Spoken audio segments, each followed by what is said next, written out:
We will get started in about 2 minutes.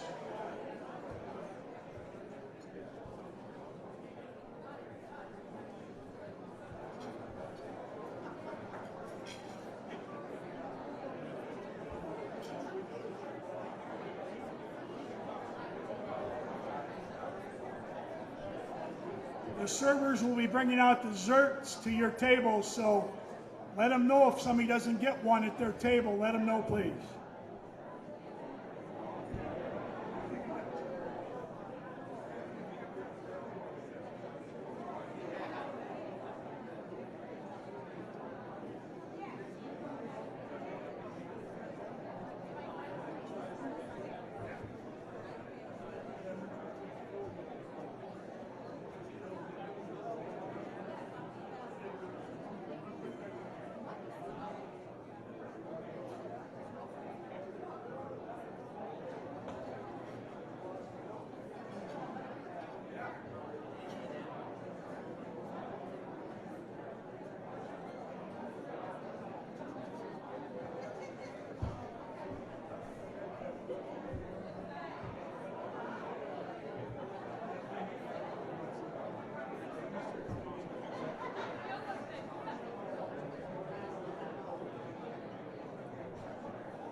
Good evening. We will get started.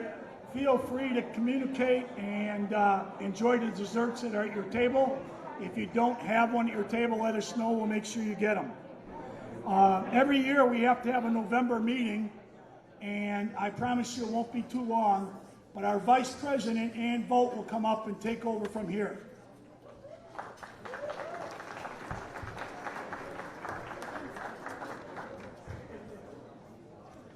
Good evening, everyone. We need to take care of a short business meeting tonight. We have 10 members of our board whose 3-year terms are up for renewal. These board members include Ken Barnhart, Jim Harrington, Mark Scharf, Corey Topple, Gus Vaughn, Rachel Clark, Mike Strasser, Courtney Macy, Nico Morato, and Megan Johnson Morato. I need a motion to approve these 10 renewals. So moved. Second. Who is the first? Frank. Frank and Corey, thank you very much. All in favor, say aye. Aye. Anyone not in favor? Great. Congratulations on another 3 years.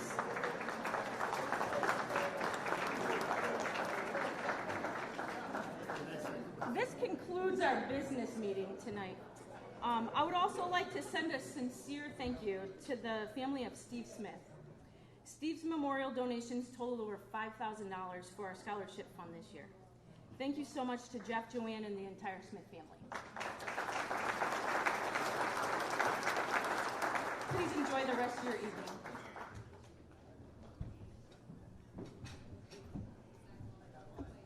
That's why we put Ann in charge of the meeting. It goes a lot quicker than if I have to do it. First off, Scott, would you do me a favor and check and see if Greg's available? There he is. I can't see in the bright lights. A special thank you to Greg Chanlucci and his staff for a wonderful meal, catering made simple. Greg Chanlucci.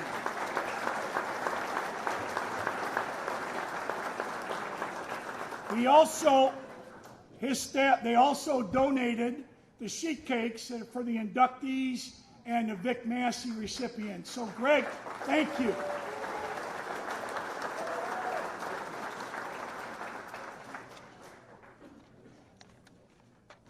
Okay, we're going to get started right away. We have a lot of things we want to do tonight. First off, before we give the scholarships out, we would like to thank Carrie's son, to my left here, and the scholarship committee for all of their work this year. The pictures of the scholarship recipients will be on display at the trophy cabinet at the rec center for 1 full year. After 1 year, they'll be taken down. Their nameplates will be up there forever. This year, we are giving out 30 student athletes $1,700 scholarship each from the Elgin Sports Hall of Fame, which is a total of $51,000.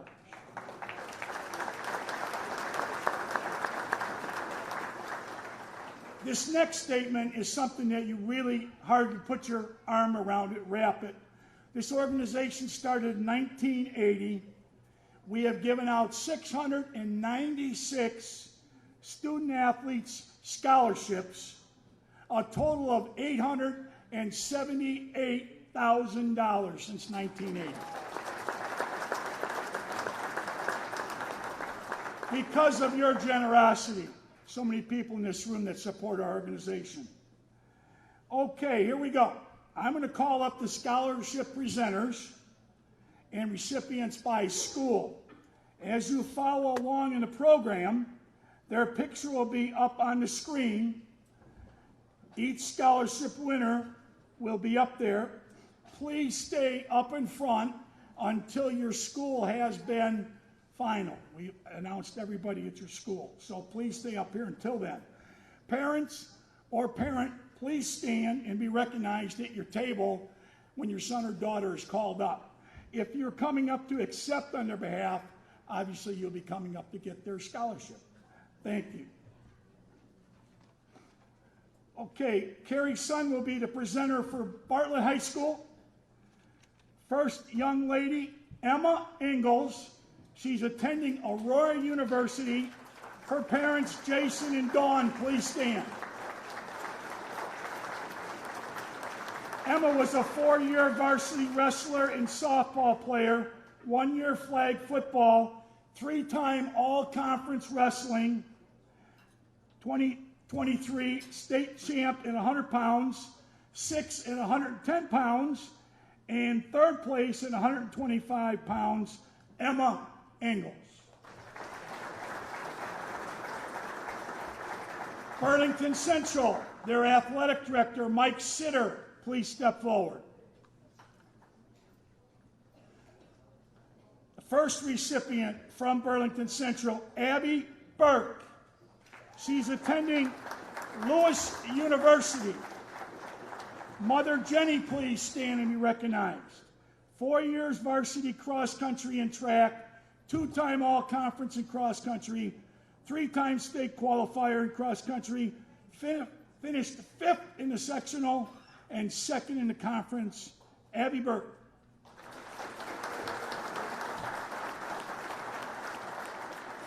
LJ Kerr, he's attending Wisconsin Oshkosh playing football. His parents, Brad and Danielle, will accept.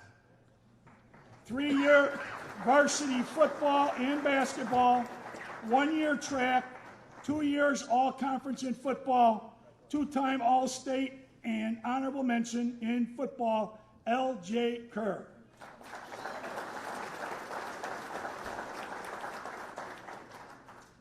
Elgin Academy.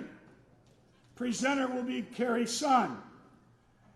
Addison Lanton. She's attending LSU and playing tennis down there. Her parents, Robert and Colette, are here to accept 3-year varsity tennis. She was the IHSA state doubles champ with her sister and undefeated state champ singles as a junior. Her overall record was 58-0 over the last 2 years. Addison Lanton.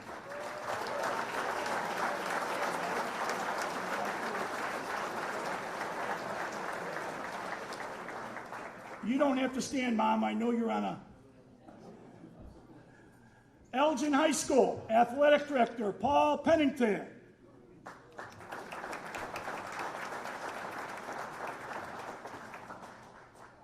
First recipient, Robert Capuzzi. He's not here. He's attending University of Kentucky. His father is here to accept. Yes?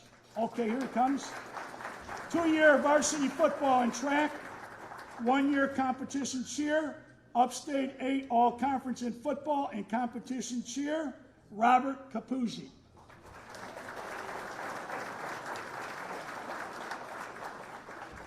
Next up, Izzy Castro, attending University of Illinois. Her parents, Mike and Ann, will accept. 4-year varsity basketball and soccer, 1-year flag football, 3 years upstate all-conference in basketball, Izzy Castro.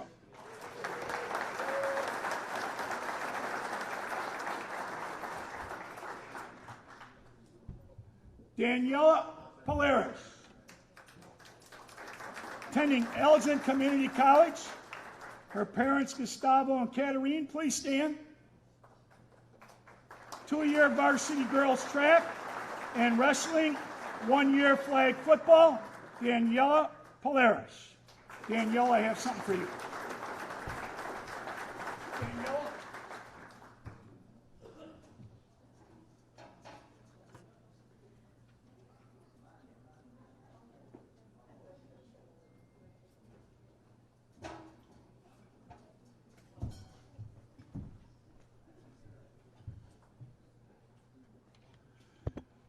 Fabian Ramirez, unable to be here tonight, attending Elmhurst University. Roberto Salinas, not here, attending University of Wisconsin-Platteville, playing soccer. His parents, Roberto and Maria, will accept. 3-year varsity soccer, 2-time upstate all-conference, all-area selection, named in the IHSA Super All-State Field Player, Roberto Salinas. He is here. Thank you, Roberto. Cole Tupper, attending DePaul University in Chicago. Cole, parents Mike and Erica, please stand. 3-year varsity cross country and track, 3-time upstate all-conference in cross country, conference champ in both the cross country and 3,200 meter run and track, 2-time IHSA qualifier, Cole Tupper. Yarianis Vargas, not here with us tonight. She's at Elgin Community College. Eastern Illinois. Oh, sorry.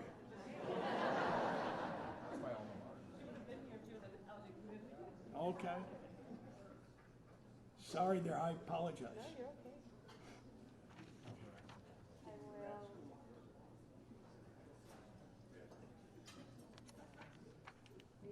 Harvest Christian Academy, Carrie Sun will present. Daphne Brown, attending Oakland Community College, playing basketball. Her parents, Austin and Allison, please stand. 4-year varsity basketball cross country, 3 years varsity soccer, 3-time all-conference first team in basketball, player of the year in basketball, soccer 2-time all-conference, Daphne Brown.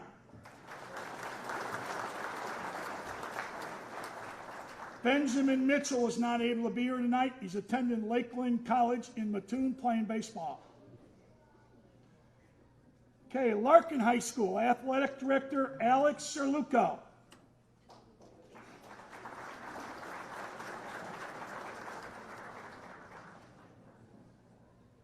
Mia Bermudez, she's attending Pace University in New York.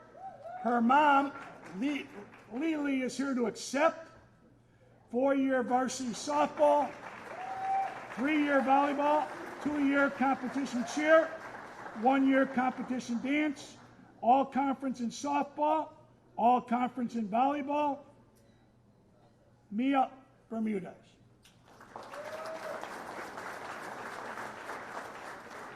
Ashley Hammond, attending Carthage. Her parents, Michael and Rosava, please stand. 2 years varsity cross country, softball, and flag football, and wrestling.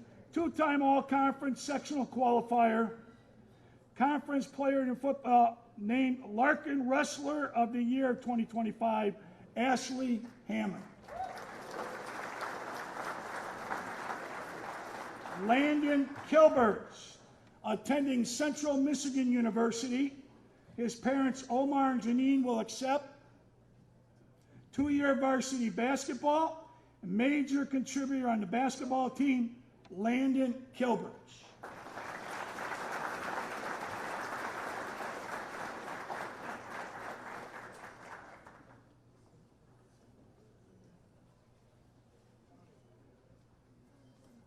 Damari Miller, attending University of Arizona. His parents, his mom, Notoria, will accept. 4-year varsity wrestler, 3-time all-conference, Upstate 8 Award for Wrestler of the Year, the Ed Washington Award, 3-time regional winner, and sectional qualifier, Damari Miller.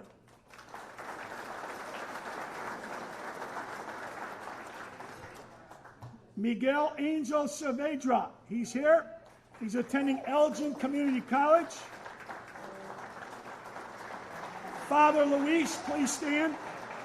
4-year varsity baseball, major contributor to the baseball program, 7 semesters honor roll, Miguel Angel Saavedra.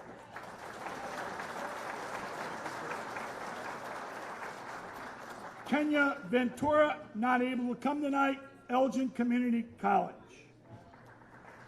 St. Edward Central Catholic High School, presenter P.J. White.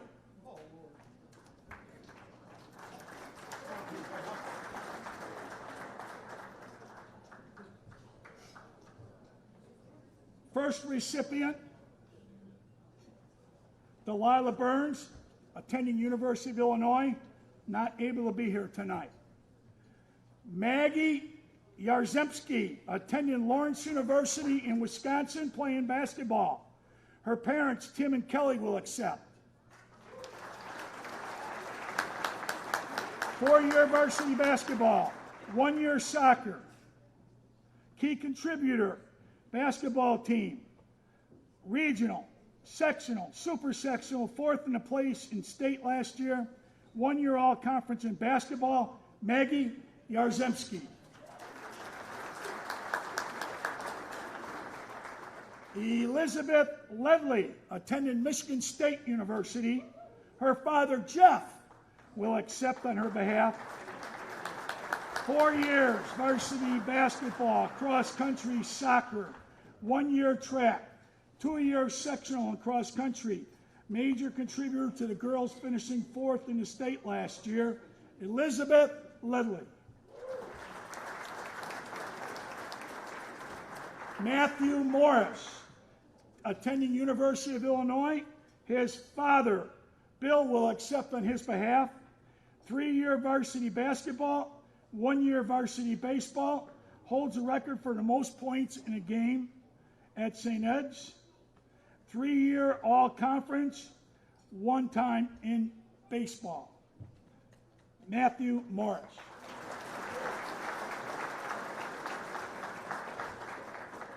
Robert Summer, attending University of Notre Dame. His mother, Lisa, will accept. 4-year varsity soccer, volleyball, 1-year bowling and wrestling, student council president, Robert Summer. Oh, yeah. Your mom, Joe, I'm sorry.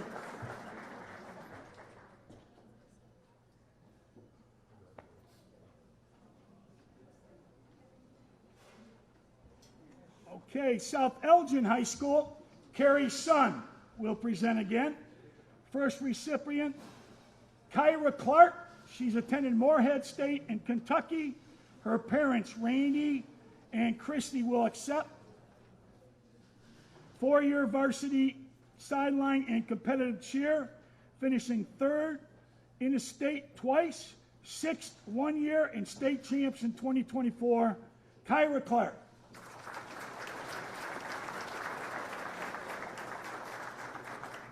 Logan Ayat, attending University of Illinois at Springfield. His parents, Scott and Toby, will accept. 3 years in both cross country and track. 2-time all-conference, 1 year cross country, 1-time all-conference in track, 3-time sectional qualifier. Both sports, Logan Ayat.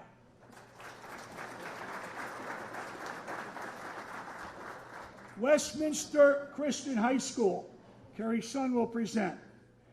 Anthony Prodakis, attending Florida Armory Baseball Academy in Florida. His parents, Paul and Heather, will accept. 3-year varsity baseball, named all-conference all 3 years, Anthony Prodakis.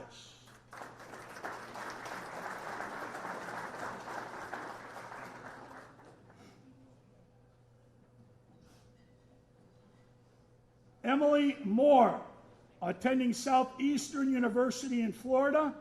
Her parents, Josh and Jessica, will accept.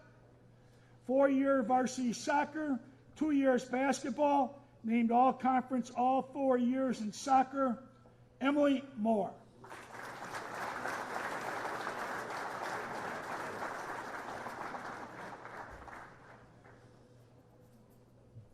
Elgin Community College, Melanie Schaefer is the presenter.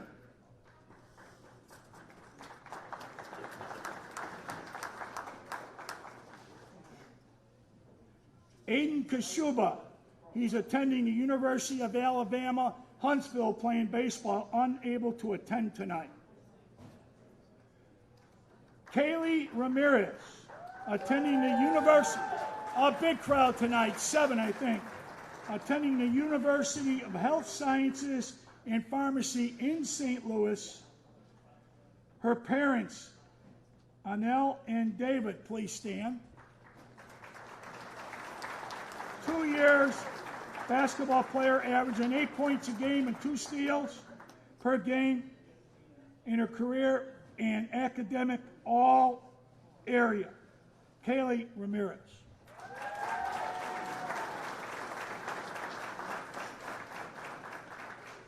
Thank you for the 30 scholarship recipients. Congratulations to all of you. Best of luck in all of your future endeavors. Our 2025 scholarship recipients.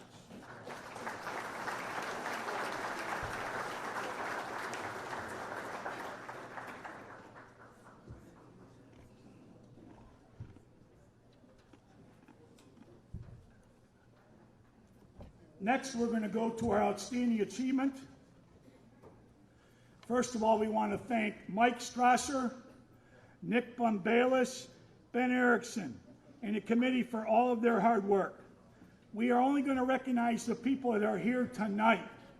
So follow along in your program and you'll be able to see all of the people that received the award this year.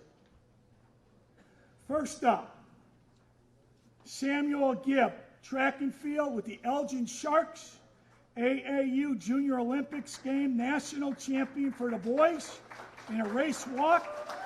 All-time record, national record, 7 minutes, 2 and 43 seconds.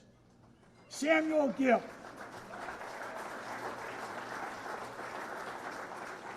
His parents, please stand and be recognized. Congratulations. Amelia Guzman, track and field. Her parents, please stand and be recognized also.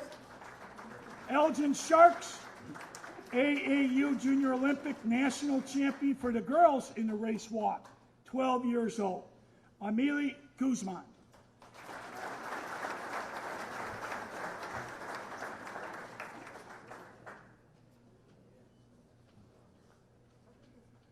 High school. Daphne Brown, girls basketball, Harvest Christian Academy. Her parents, please stand. Over 1,000 points in her career in basketball. Daphne Brown.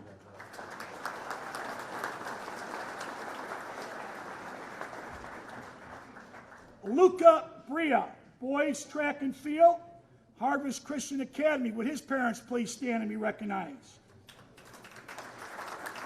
IHSA 1A, fourth place in the 1600 meter. Luca Bria. Izzy Castro, girls basketball. Her parents stand to be recognized again. 1,000 points in her career in basketball. Izzy Castro.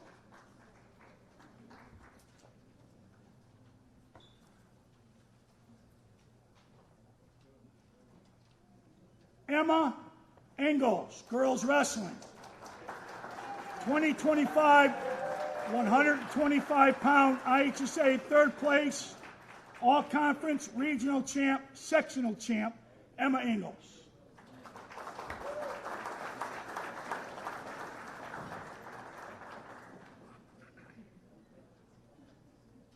Savannah Lynch, girls basketball. Her parents, please stand and be recognized. St. Edward's Central Catholic High School, 1,000 points, and she's only going to be a junior. Savannah Lynch.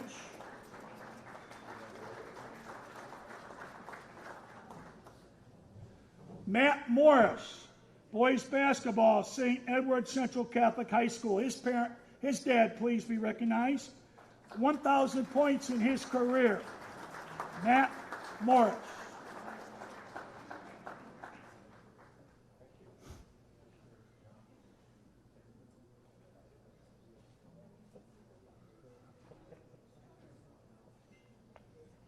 Elena Nolan, softball, St. Edward Central Catholic High School. Her parent, please stand and be recognized. Chicagoland Christian Conference Pitcher of the Year this past year, and she's back for another year. Elena Nolan.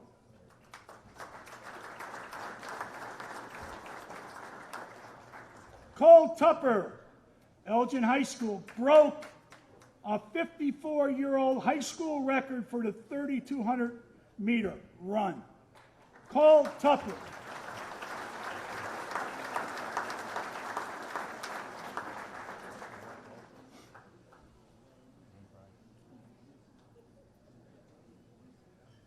Okay, coaches. Bill Angelo, Elgin Community College, 2024 Skyway Collegiate Conference Coach of the Year, 2024 Skyway Collegiate Male Coach of the Year, Bill Angelo.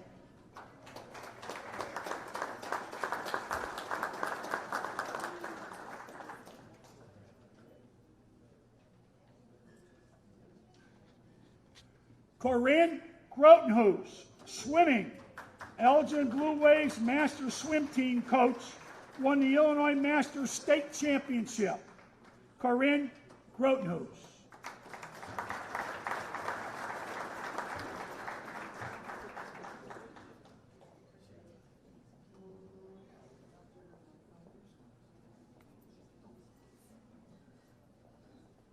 Jacob Wallen, men's volleyball, Judson University. Newly married, just back from his honeymoon in time for our banquet. North Central Region Coach of the Year, Jacob Wallen.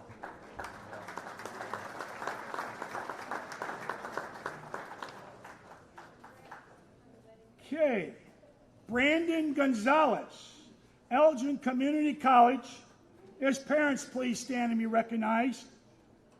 Illinois Skyway Collegiate Conference Goalie of the Year, Brandon Gonzalez.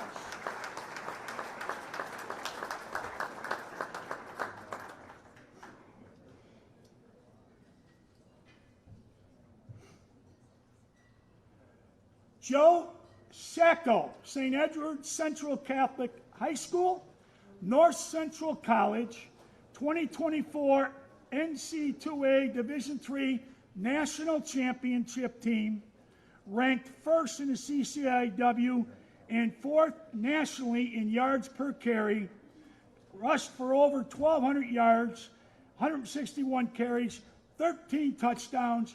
Joe Sacco.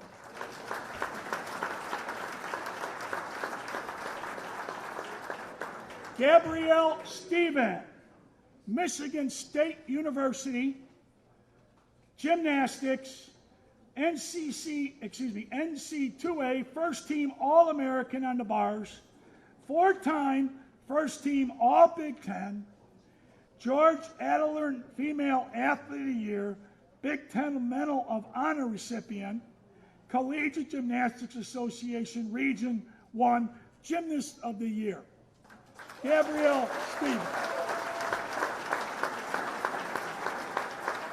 I think maybe we have another Simone Biles here. Her parents, please stand and be recognized.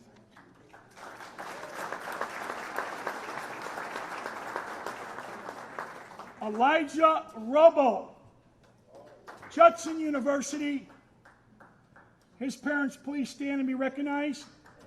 First team All-American, CCAC Center of the Year, over 4,000 career assists. Elijah Robo.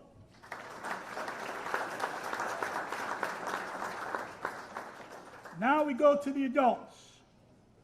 Rhonda Brandis, for runner, Elgin High School, not anymore, but graduate, has completed all 7 of the Abbott World Major Marathons: Berlin, Tokyo, Boston, New York, Chicago, London, Sydney. Ran a marathon on 7 continents. Rhonda Brandis.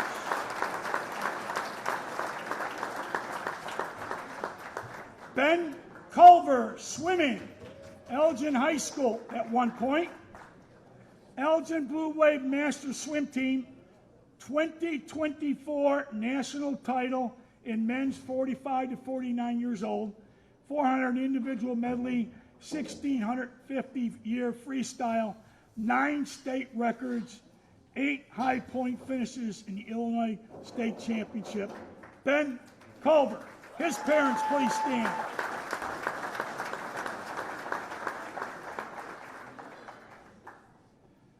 Corinne Grotenhuis, inducted into the Pan American Masters Hall of Fame as a significant contributor in weightlifting. Corinne Grotenhuis.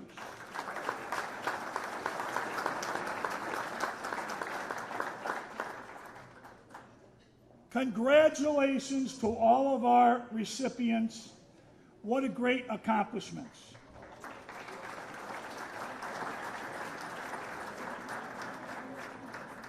Next up, Ron Lang to talk about our Vic Massey Award.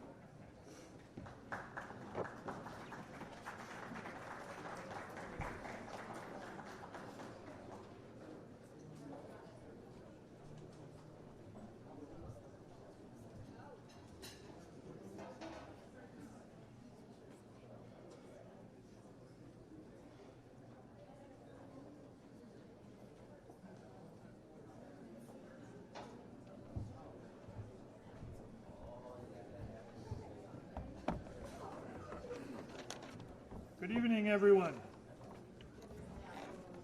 The Victor Massey Service Award, named for a gentleman by the name of Victor Massey.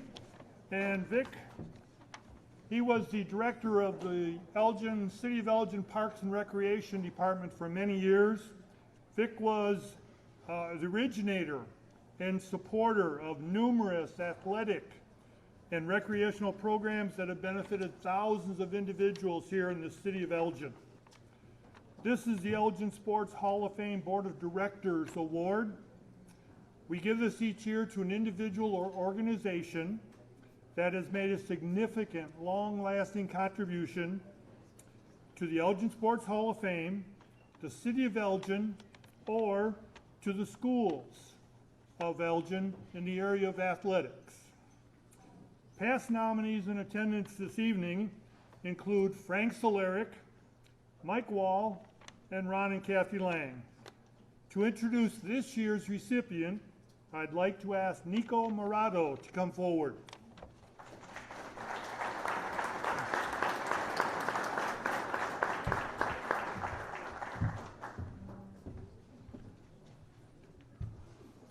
Good evening, and thank you all for being here tonight. It's truly an honor to stand here and introduce somebody whose name has become synonymous with dedication, leadership, and love for Elgin athletics. Tonight we honor Augie Morato. For more than 25 years, Augie has been a constant presence in our community sports programs with contributions and work in baseball, basketball, and football. His work has never been about recognition. It's always been about the love of the game and the athletes who play it. What makes Augie truly deserving of the Vic Massey Service Award isn't just the number of years that he's volunteered, it's the impact he's made. He's built teams, created opportunities for players of all ages, mentored countless players, and gave them the opportunity to grow, to compete as people. He's one of those rare individuals who works tirelessly behind the scenes, always staying out of the spotlight, but always making a difference. Tonight, we get to shine that spotlight on him. We get to recognize a lifetime of leadership, service, and love for Elgin's athletic community. Please join me in congratulating the recipient of the 2025 Vic Massey Service Award, my father, my coach, Augie Murado.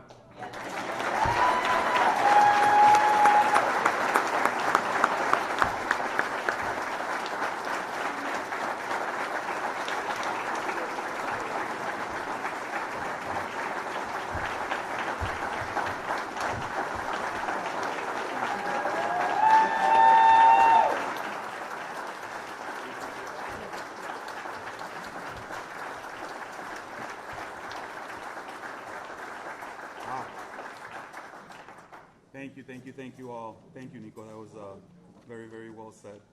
I'm just going to take a quick moment to just thank some really, really special people. And I go into this and was not expecting anything like this, so I'm truly grateful to the board, especially Mike Wall, who I talked to a little bit earlier, and Scott Mason. You two guys gave me an opportunity a long time ago to coach back in the Elgin Classic days, and I got to serve on boards with you guys, and I really got to see how you guys operated and how you guys ran things, and you guys really, really were a big influence, so thank you both. I really, really appreciate you guys. Also, the Carter family, especially Coach Carter, Coach Darren Carter, has been so instrumental, so helpful with just being there to help with anything that we need. So thank you a lot to the Carter family, and especially Coach Carter. I saw him somewhere out here earlier. So thank you, Coach. A couple other families that have been very, very instrumental in helping out. The Radcliffes, Coach Dan was with me for a long, long time, still helping out. And the Allen family, Dwayne and Latanya Allen, they were with us for many years. They moved out to Virginia now, but they were very, very helpful. Those families just gave, and there's no way that I could have done what I have done without them, without their help. So I'll always be grateful to them. And the Smithbergs. I know Roger's going to get upset, but Roger and Mary Kay, you guys are a blessing. You guys are the best. Without your support, your love, we would not be able to do what we do. So I thank you from the bottom of my heart. You guys are awesome.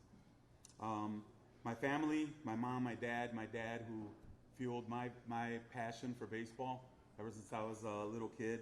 My mom for always being there. My sisters who are always there. We can't run teams. I'm a big believer. We need that support system, and they are that support system, whether it's fundraising, cooking meals, just being there. Most of the times they don't know what a foul or a penalty is, but they're still cheering for us and helping us out. So they cheer for us when we win, and when we lose, they're there to help pick us up. So always appreciate them and all their help. Along with my family, Monica, Raquel, Nico, and Augie. Same, always being there. Augie helps out with tutoring my boys, making sure that they're doing their homework and doing it right. Raquel's there to bandage them up whenever they need to be bandaged. Nico's always there just helping me run drills, do whatever we need help with. So I think my kids, they know that sometimes they've had to take a back seat to my teams and my players, but they never complained about it. They were always right there ready to help out. So I appreciate them so much. Monica, I wouldn't do this. I go into the Hall of Fame and I bring her in with me, because if anybody knows us and knows, she's the one that does all the work. She's the one that's doing all the hard work. I just show up and yell at the kids most of the time, but she's the one doing the real work. So thank you so much for the sleepless nights of before the big games, and just being there to always help out with everything we need. So I really, really appreciate her and everything she's done for our family. I also wanted to thank, so a lot of you that don't really know me, I've had a difficult time the last few years, was kind of sick and in the hospital for a little while. Shut me down one basketball season, but that's all I missed, was just one basketball season. And we were still able to run things from our hospital room. So again, Monica was there doing everything. But coming back and being able to get back on my feet and to do things that I love to do, Cindy Sorley, who is here, she's my therapist. She's here with her husband, Jacob. She's just been a godsend to help me get back on my feet and get my mobility back up. She's gone far, way beyond what a therapist should do. She's been out to our facility and checked out the tractors that I need to get on, and just kind of drills and throwing balls and doing whatever is necessary to get me back on my feet. So I'll always be grateful. Thank you, Cindy, so much. Thank you. And to all my players, there's way too many to mention them all, but I appreciate all of my boys, anybody that's ever played for me, whether it's football, basketball, baseball. It's been very special, and I'll continue to do it. So long as I keep getting the phone calls of that teams need to be coached, I'll be out there. But yeah, big thank you to all my players. They made me a good coach, and more than anything, they've made me a better person. So I'll always be grateful to them. Thank you all, and enjoy the rest of the evening. Come on, help me out.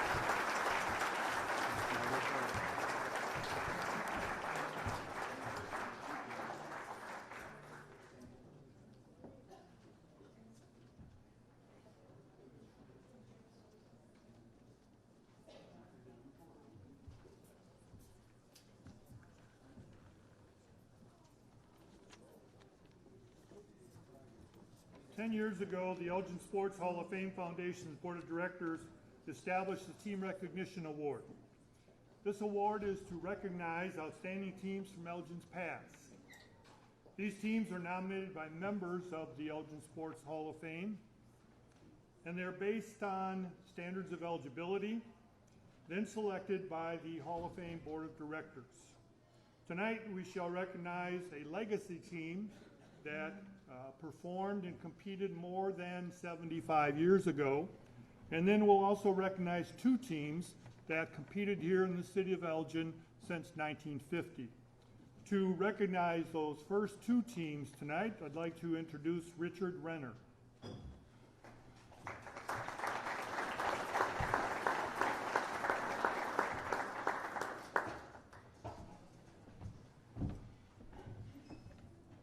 This is going to be an Elgin High evening here. So, anyway, good evening and congratulations to all of you who are being recognized here this evening. And it's my privilege to recognize two remarkable teams from Elgin sports heritage. Now, you're an audience I know who knows and appreciates and understands and has achieved sports excellence. Nevertheless, I'm going to be presenting teams from different eras more than 75 years ago. The 1920 Elgin High football team and the 1949-50 Elgin High basketball team. So buckle your seatbelts and let's take a time machine back more than a century to the fall of 1920. Now you would recognize football then. There were 11 guys, they played on a gridiron, they had 4 chances to get 10 yards. And the players did have helmets of a sort, but the drop kick was still popular, and the new forward pass was still a pretty exotic play. Now, Elgin started the season with quite a challenge, losing by a touchdown to Oak Park, who had been the Cook County champions and undefeated for 2 years. But then they tore through their conference schedule, stumbling only to a 3-3 tie with Rockford. Well, now it's the postseason, and this is when things get a little bit different and a lot more interesting. Because in 1920, they were still 50 years away from a state championship football tournament. But the teams still wanted postseason competition, and Rockford and Elgin were both interested in a playoff game on Thanksgiving to determine the conference championship. But there was one problem. And it's a prominent problem even in today's sports: money. In 1920, Elgin High School and high school football was not funded by state or by school tax revenues. Football teams had to meet their expenses by themselves, and that meant arranging promotions and games which filled the bleachers and also paid the bills. Elgin had tied Rockford in a game at Rockford, and Elgin insisted that any playoff would have to be played in Elgin. Meanwhile, Rockford said that its popular Thanksgiving Day game was the one that filled the team's strongbox for the whole year. They guaranteed Elgin expenses, a big bonus, but they insisted the playoff had to be in Rockford. Well, in the meantime, Elgin found out that Decatur, the supposed champion football team of Central Illinois, would accept Elgin's financial terms for a Thanksgiving Day game. And then, totally out of the blue, Elgin received an invitation to travel to Connecticut to play a national powerhouse Stamford team. But the offer was contingent upon Elgin beating Decatur. That wasn't easy, but after a 6-point victory on Thanksgiving Day, Elgin turned its eyes to the east. And what it saw there was a Connecticut team which was pretty fearsome. Considered the champions of the East, the Stamford High School had lost only 4 games in 10 years. And in that season, they had outscored their opponents 309-6 and were, of course, undefeated. But Elgin put its whole heart into supporting this team, and with a frenzy of fundraising, some snappy new sweater coats for the players, and some Elgin watch dials to distribute as souvenirs and as promotional devices for the world's biggest watch factory, they sent their team to the East. Now, one key person would not be going to that game. Elgin's coach was sick at home with tonsillitis. Well, stepping in was a local attorney named Mike McNerney, who had starred at Elgin High School and had even quarterbacked the Notre Dame football team. But he had never played in an era of the forward pass. And so, after much media hoopla on December 4th, 5,000 spectators in Stamford watched a gripping football battle of the old and the new. Stamford started out with an attack, quickly making 2 forward passes and setting up a touchdown. Elgin stuck to its old ground game and never got close to the goal line. So the final score was 7-0.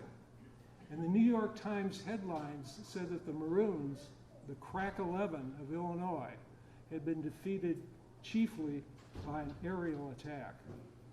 Nevertheless, the Elgin boys had really impressed the Eastern sportsmen, and another New York paper said that the game had been the hardest fought intersectional football game played in these parts in years. And indeed, in 1920, Elgin had one of America's finest football teams. Its only other loss had been to that Oak Park team, which ended its season by demolishing an Ohio high school team for the supposed high school championship of the Midwest. And Elgin's excellence was further confirmed by the careers of some of its players. For example, Gus Farwick, who became an All-American guard at West Point, and fullback Earl Britton, the primary blocker at Illinois for a guy named Red Grange, and who went on with Grange to play for the Chicago Bears. I'm pleased that we can remember and honor this really remarkable team tonight. But now let's take our time machine a generation forward to the fall of 1949. In the 1940s, Elgin had a remarkable series of basketball teams. But in the fall of '49, Elgin's team was a mystery. Most of the players from the preceding year had graduated, and some 50 boys had tried out for the new team. The season didn't start well with a 19-point drubbing from Suburban League champs Morton of Cicero, but Hall of Fame coach John Kraft molded some talented multi-sport athletes into a true basketball team. For example, football star Willard Schultz had been expected to be merely a backup center on the team. But by January, he was the starter, and in fact, the leading scorer in the conference. Nevertheless, the observers were a little skeptical of these Kraft kids, and it took some time for the team to garner even any honorable mention votes in the state polls. But by January, they were moving up in the state rankings until 2 losses had them scrambling to get a share of the conference championship. But they were recognized as a team of depth and balance rather than individual talent. And the champion Maroons did not have even one player on the all-conference first team. But as a team, they were recognized as among the top 10 in the state. And they only gained momentum as they worked through the state tournament. They upset that old foe Morton, third-ranked Morton, to win their sectional, and became the 5th team Coach Kraft had taken down to Champaign in 10 years. Now, a year earlier, Elgin had entered that tournament the clear favorite to win the state title, only to suffer a really bitter defeat in the opening round. That memory likely inspired the 49-50 team to make sure their start of the tournament was a 35-point victory. So now described as polished and smooth, the Elgin team made a further statement by beating the Chicago champions Tilden. It qualified them then to play the defending undefeated champions Mount Vernon in the semifinals. Well, Elgin in that game jumped to an 8-1 lead, and they even outscored Mount Vernon in the full second half. But ultimately they fell by a score of 57-49, but they came the closest to champion Mount Vernon of any tournament team. And in their consolation game, Elgin shot nearly 60% to get third place. Now, characteristically, team members received relatively little individual all-tournament recognition, but they got high marks from their teamwork and as the tournament's finest shooting team. Ironically, although the team garnered relatively few individual awards, it included several members who had fine sports careers in college and beyond. And I'm truly honored this evening that we have here representing her father, one of the team members, Pete Kovacs. Amy Kovacs this evening has been gracious enough, and she brought with her her father's beautiful Elgin High sweatshirt. So thank you very, very much.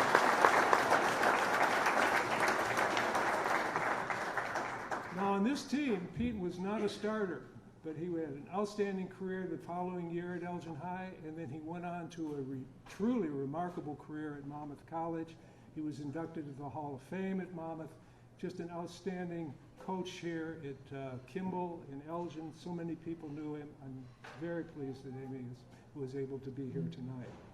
Also among that team was Dick Estergaard, who was the only Elgin athlete ever to play in the Division I basketball championship finals, and later played for the Boston Celtics. I'm so honored that Amy is here this evening because regrettably no members of this team are alive to join us tonight. The first to pass was the team's center and Hall of Fame member Willard Schultz, who was killed in action in Korea just days before the 1953 armistice.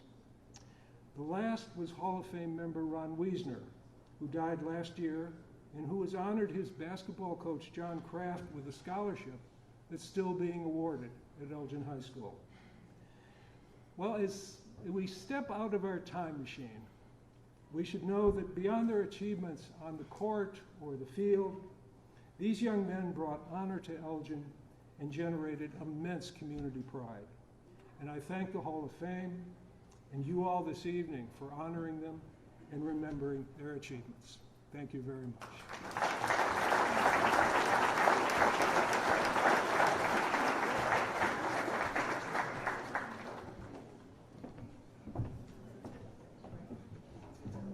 Thank you very much, Rich. Hopefully, that's a little bit of information and knowledge about a couple sports teams in the past that you didn't have before. And now we're going to go back into the time machine a little bit. a little more recent times, back to 1997 and 1998. And to tell you about that Elgin High team, I would like to introduce and bring up again Coach Jim Harrington.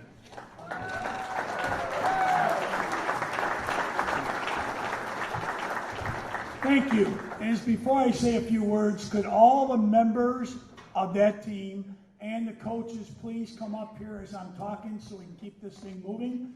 Coaches line up to my left and players line up to my right. And Martha Cookland, please get up here also. Before I start my speech, I'd like to just mention my wife Carol and my son Dusty and my other son Sean. I wouldn't be in coaching if I didn't have all the love and support that I've had at home for all these years. So Carol, Dusty, please stand. Sean's coming up here, but thank you for everything. I wouldn't be doing this if it wasn't for you guys. Elgin Sports Hall of Fame. Thank you so much. This is quite an honor. I can't tell you how much it means to these guys. We talked about it last night. We're talking about it again today. I don't want to go through the season completely with you. You can see it in the program. But we won the Drumstick Classic. We won the Christmas tournament. We went 20-0. To start the year, we were #1 in the Sun-Times. And then we got beat by Waubonsie Valley, which might have been the best thing that happened to us because it took a lot of the pressure off the team. We ended up going 25-1 during the regular season. After that, we won the regional, we won the sectional, we won the super sectional, and we got stuck playing Whitney Young. First game down in the IHSA tournament. They were 35-0, state champs with 8 Division I players. So it would have been nice if we were on the other side of the bracket. But we might have had a chance to come home with a little trophy for the Maroons. 30-2, never been done before at Elgin High School, still has never been done since then. Most wins in the history of the school. This was truly a team. T-E-A-M. Together, everyone achieves more.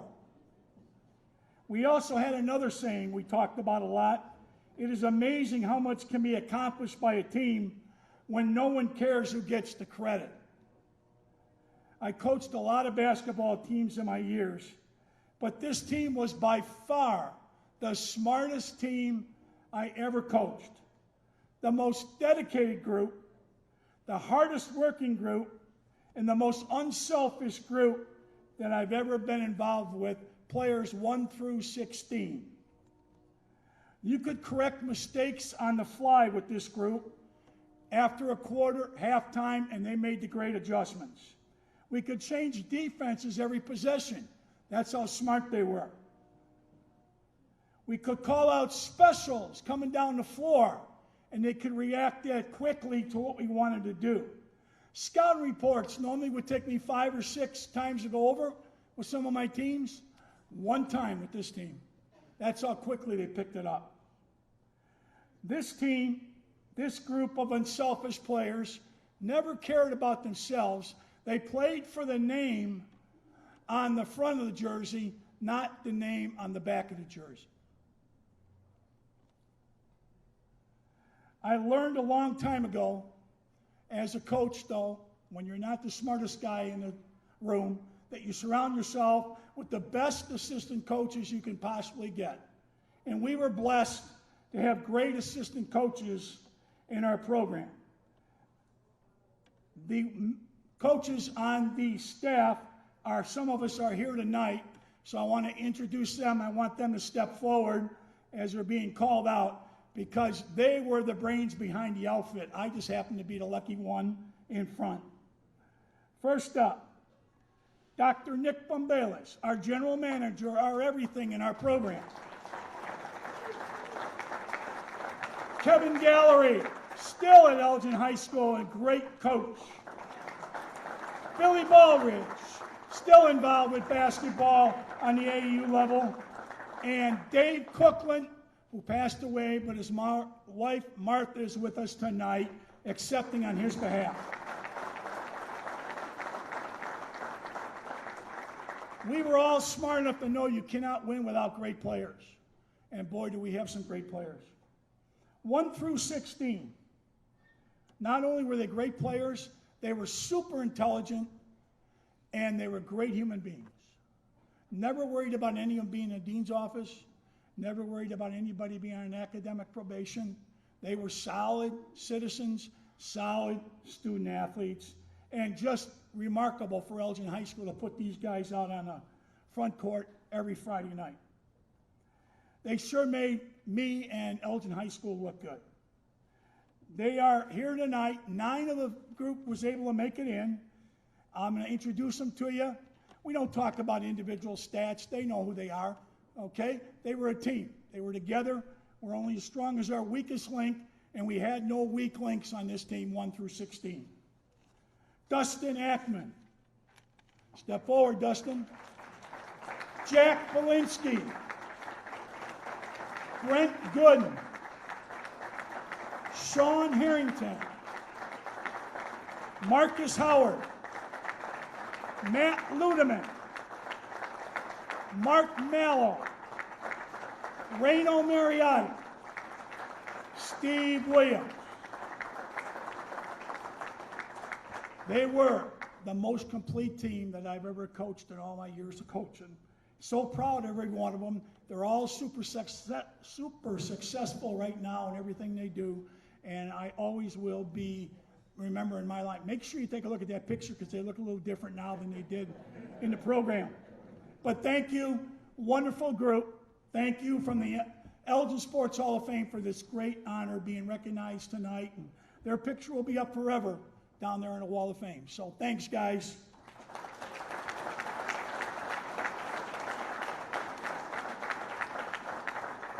Thank you.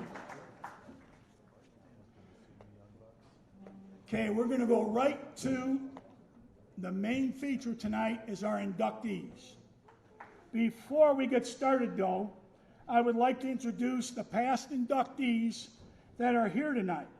Please stand up when I call your name and stay standing until all the inductees have been introduced. Hold your applause until they all have been named. Give me a second here. I'm in the program, following through. First up, Roger Smithberg for baseball in 2001. Jim Harrington, coaching basketball, 2002. Amy Kovacs, gymnastics, 2004. Mary O'Brien, coaching, 2005. Sean Harrington, basketball, 2008. Gus Vaughn, all-around athlete, 2008. Jeff Myers, friend of sports, 2013. Corinne Grotenhuis, weightlifting, 2016. Ann Vogt, softball, 2019. Marcus Howard, basketball, 2020. And Courtney Massey, softball, 2024. Thank you for coming out tonight.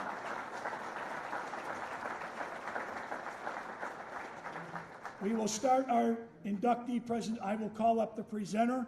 We ask he or she to be presenting the individual tonight.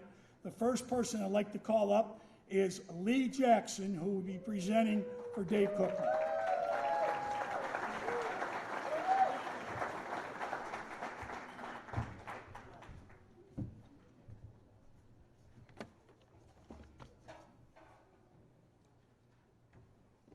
Good evening, everyone.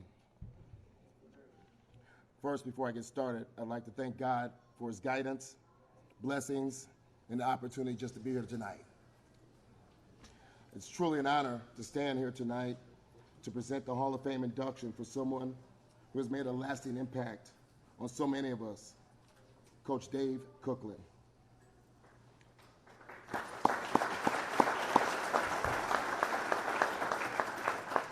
Coach Cookman devoted 25 years of coaching, 435 wins, along with 3 upstate 8 conference champions, and 3 regional championships. Coach Cookland coached me back in 1988, my senior year. We were 24-6, tying a school record. And I looked at a team photo, and I saw 4 Hall of Famers. Coach Cookland, Scott Hoffman, Steve Hinton, and myself. So that's a winning team right there. Coach Cookland was definitely a player's coach. Kind of tough when he needed to be, but he cared deeply about his players, and he showed the same love, and we showed the respect back to him. Coach Cookland was so nice. He drove Steve and I down to the Chicago Sun-Times All-Star game in Peoria, and we had such a blast. We had a good team, and I know we drove him crazy at times. Like I say, he cared deeply about us, but we had a time where we would imitate our favorite players during the game, whether that be Darryl Strawberry's batting stance, Rod Carew, Steve Hinton imitating Joe Morgan. All Coach Cookland would do was shake his head. We miss Dave and his coaching style. We would get hungry, 8th period, and sometimes he would give us permission to go to the local hot dog stand, the Huddle, and skip our 8th period class.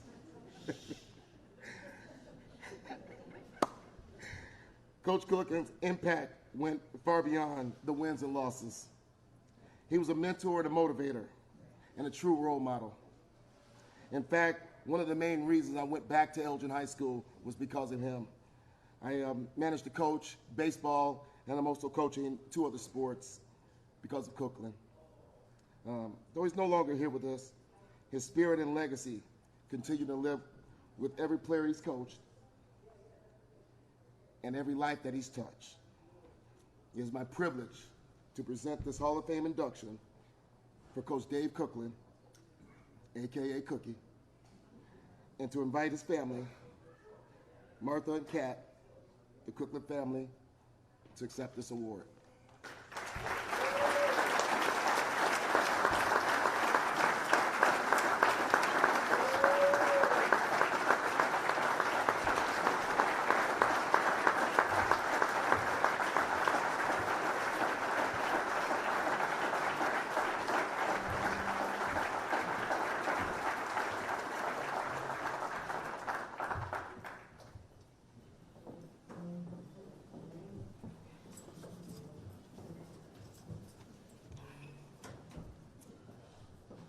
All right, we're going to have one repeat joke, but it's all good. So thank you to my fellow leatherneck, Mr. Lee Jackson, for agreeing to present this award. I met Lee when our family was honored with throwing out the first pitch and receiving the Elgin baseball caps that had Dave's initials for the 2022 season.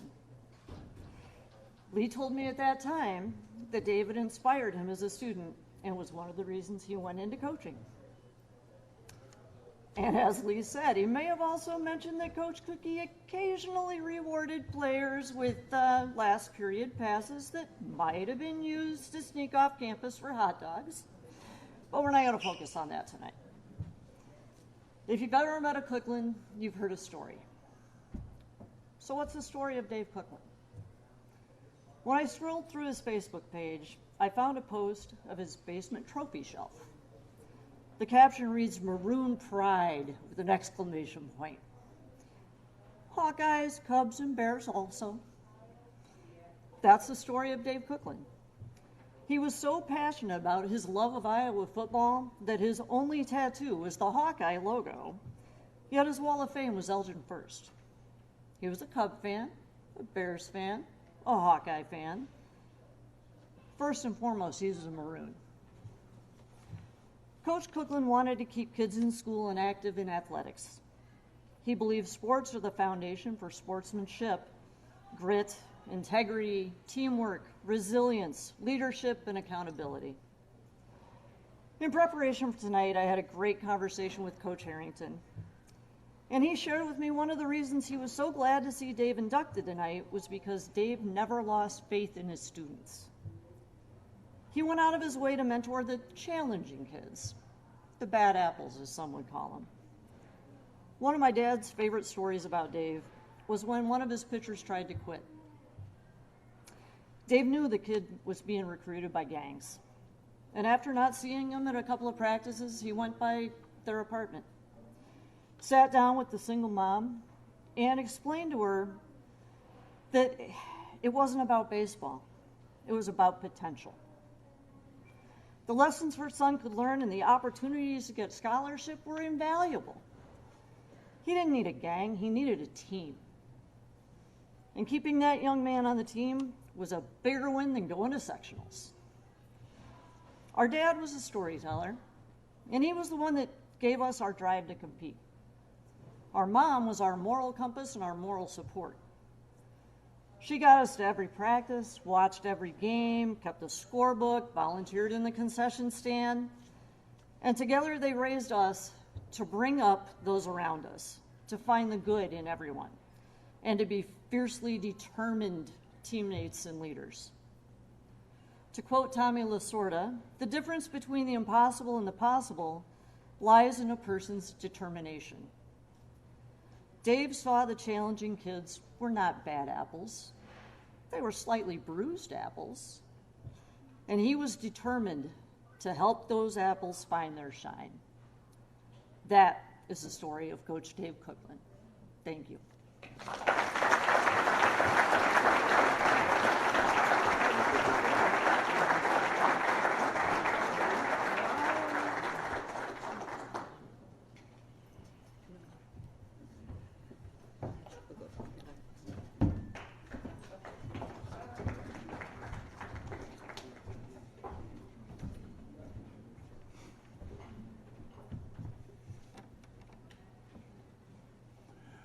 Next up, we'd like to bring Scott Sturmitz to present Scott Hoffman.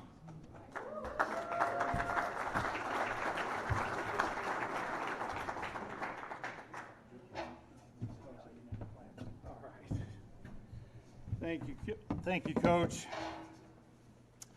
Wow, a lot of Maroon pride here today. This is awesome. So, well, Scott Hoffman, when you now spell your name, or when you tell people how to spell your name, we'll make sure we go H-O-F with a little pause. Hall of Famer. I love it. So we've been friends for almost 40 years. And the fun fact is when the big guy from Gordon Tech in Chicago, a couple Gordon Tech guys here tonight, when he came to town, their family lived just a couple blocks down the street on Black Hawk Drive. So one quick story. Hoff ended up full of Maroon pride and very quickly. So in 1987-88, their senior year, and you'll hear me say that often because this 88 team was an amazing group of individuals that became a strong team with just full support and love for each other. So number 20 in your Maroons program, he led the locker room in the hype music. And if anybody remembers all the hype music we had in the air tonight, Phil Collins was ready to rock and roll as we were getting ready to take the field. So going that year, we were 7-2. The two losses we had to Lake Park and Streamwood, we were able to actually meet them again in the playoffs and take care of business by beating them in the playoffs and become quarterfinalist for that season, state quarterfinalist. In 1988, again, we got a chance, as you just heard with Coach Cookland, to enjoy a very successful spring baseball season as well. Coach Cookie was always a great guy to be around, and we had plenty of fun. We'll just leave it at that, as you just heard. So after, obviously, the final season and Hoff getting a chance to go to the University of Florida, he then turned around and obviously made his way up to Purdue University after a year at Florida, where we'll just say that was a life-changing move for you, right, Hoff? So number 12 in your Boilers program, with a fancy actually cake picture. It's awesome. I love it. So that was his time to, we'll say, boiler up. Okay? I knew Carmen was going to love that one. So, as you can see, Scott's family is here today. The Hoffman huddle continues to grow, as they say. So they're grandparents, and they continue to add to the Hoffman huddle. Scott is also owner of Top Gun, and has improved the lives of thousands, I will say. All right, 325 plus student athletes have gathered up more than $22 million in scholarships. Put that into your thought process on how many lives he's touched. Okay? So when I think of Scott, I think of 5 words that come to mind. Faith, very devoted in his faith. Family, loves his family.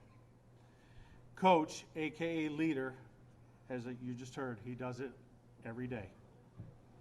Football, that's how we all stay together. And for me and many of my other teammates here, brother. So it's truly an honor, and I'm blessed to introduce Scott Hoffman as 2025 Elgin Sports Hall of Fame inductee.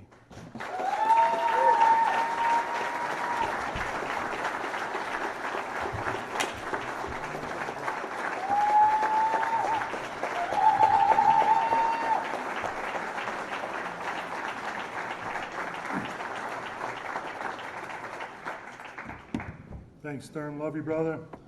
Well, I think I just broke the mic. Good evening, everyone. My Gordon Tech buddies, Coach Karski's calling me on the other line. Anyway, if you'd like to participate, showing your support, at the end of each of my segments, I'll ask you to offer up 2 claps like this. I say 2 claps, then you simply clap twice. Let's try it. 2 claps. Perfect. First, I'd like to thank my Lord and Savior, Jesus Christ. 2 claps.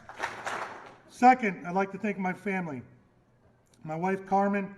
Her passion and priorities are comforting, knowing that God gave her to me with the same belief system, and for raising our children. God first, family second, everything else third. 2 claps, baby.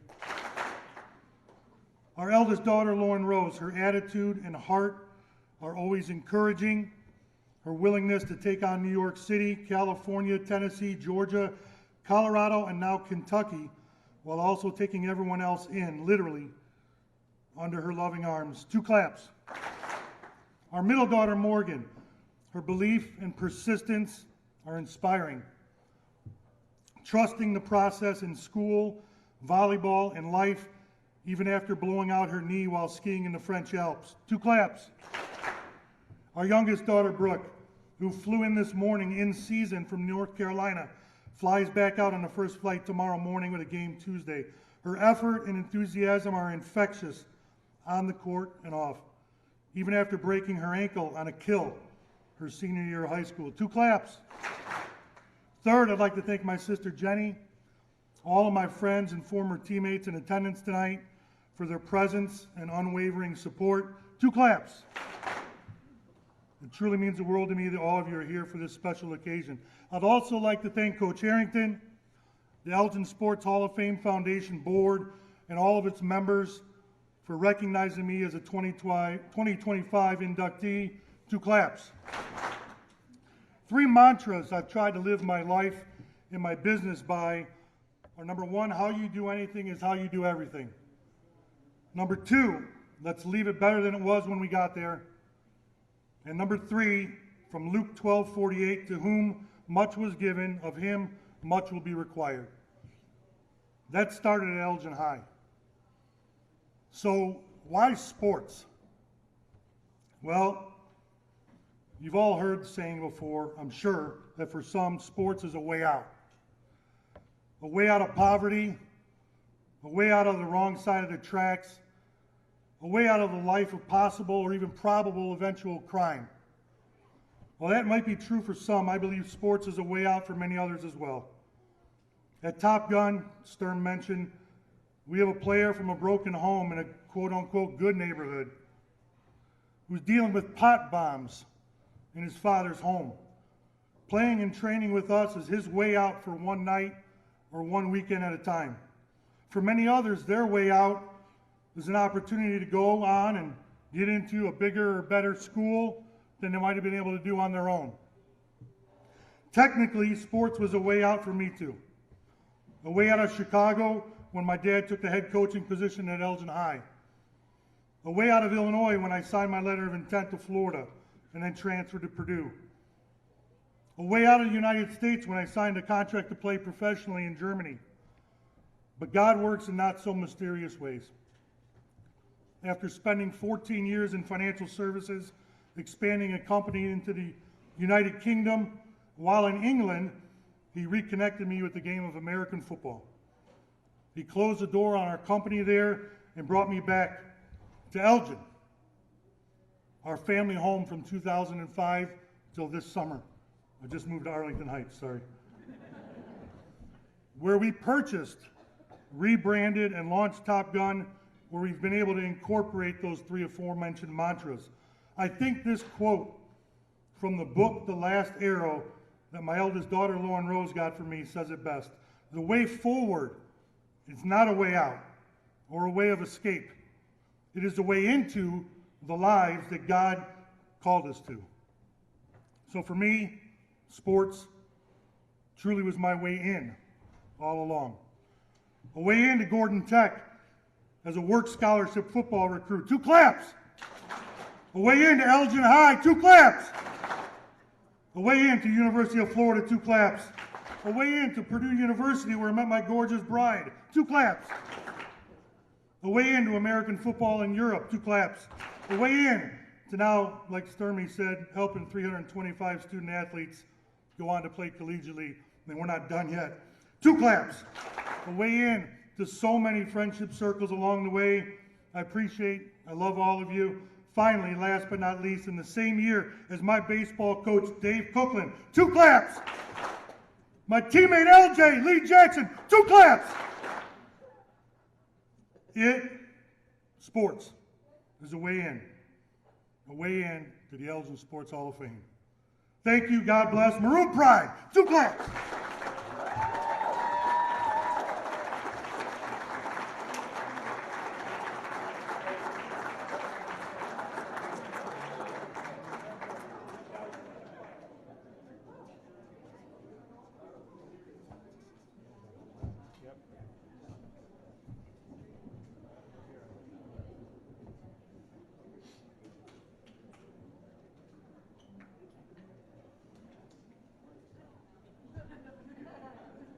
Next up, Cam Jackson to present Lee Jackson.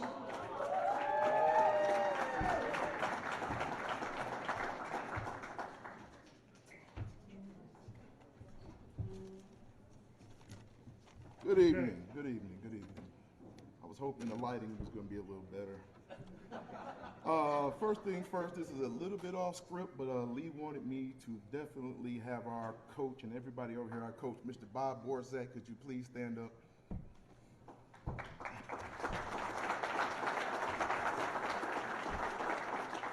Coach Borzak was very, very influential to all of us. So here we go. The thing I remember most and the greatest memories of my life are with Leonardo.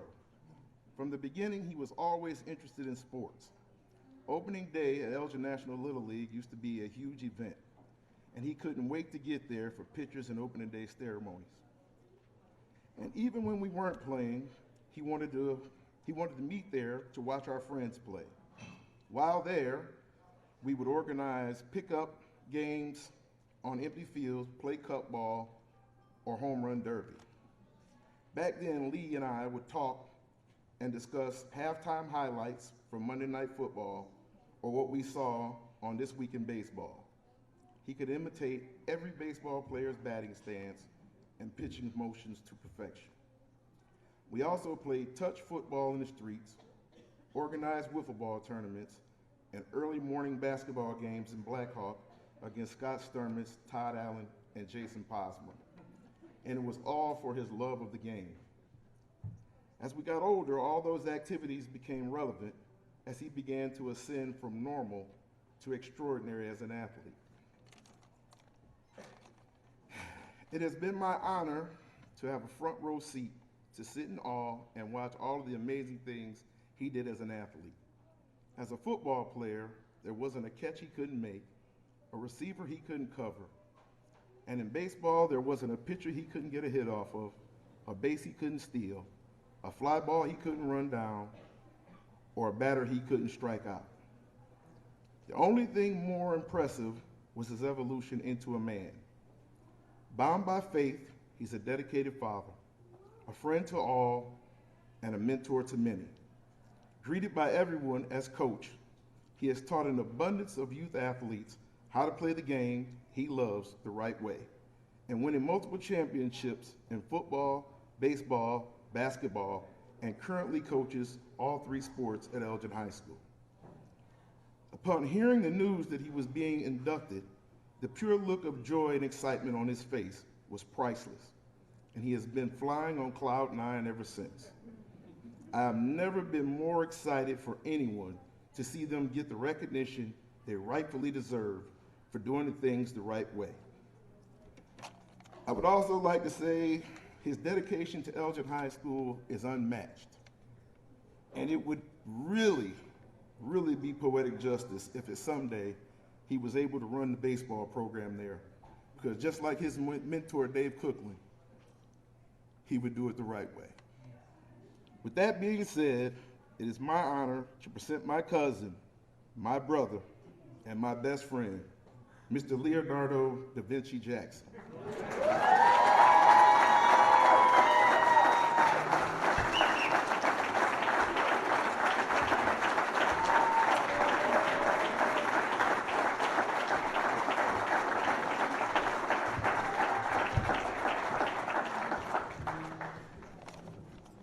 Thank you once again, everyone, for being here tonight.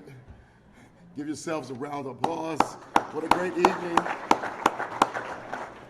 If these readers break, I'm in trouble. Thank you. Thank you, Cam. Cam is like my brother. It's all love. Through the highs and the lows, ups and downs, he's been there for me. Cam, my cousin Tony, may his soul rest in peace. They're like my brothers. I never can't repay you enough.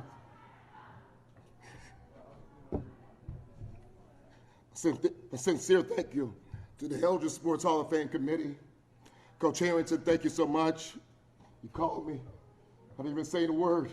I couldn't talk. It's an amazing honor. The committee for organizing a wonderful celebration. Congratulations to the 2025 inductees. A special shout out to my friend, my brother, Scott Hoffman. Job well done. 2 claps. 2 claps. As I thought about preparing this speech, I just wanted to take a quick trip down memory lane. Cam touched on a few things. Growing up, we just had so many great summers. Riding our bikes. That was our activity, riding bikes. Playing baseball, wiffle ball, trading baseball cards, trying to eat that tough gum in the baseball cards. Most of us had curfews, and the curfew was when the street lights came on. My sister missed that memo. She's right there. Those are great times. We had great times. No cell phones, no AAU, no social media, Cam. No social media, Cam. Just a bunch of kids from Parkwood, Jason Streepy, Mike Sitter, smacking on Big League's Chew, Slurpees from 7-Eleven, and chasing our biggest dreams. Look at me now. Hall of Fame. Elgin Sports Hall of Fame.